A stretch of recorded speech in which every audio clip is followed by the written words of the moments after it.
அர்த்தநாரீஸ்வரர் கோலம் கொண்ட தலம், பிரம்மா திருமாலின் ஆணவம் அழிந்த தலம், கார்த்திகை தீபத்தின் மூலத்தலம், ஆதார தலங்களுள் மணிபூரக தலம், மலை உச்சியில் ஏற்றப்படும் மகா தீபத்தால் உலக புகழ்பெற்ற தலம், காமதகனம் நடக்கும் சிவாலயம் இது ஒன்றுதான்.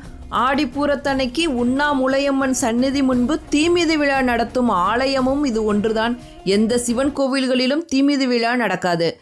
திருவிழா நாட்களில் திட்டிவாசல் வழியே உற்சவ மூர்த்திகள் வெளிவருவதும் இவ்வாலயத்தில் மட்டும்தான்.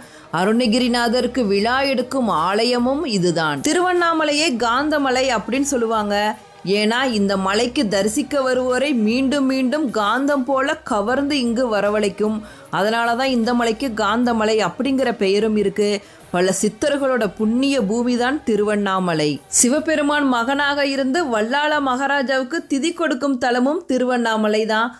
சித்தர்களோட புகலிடமும் திருவண்ணாமலை.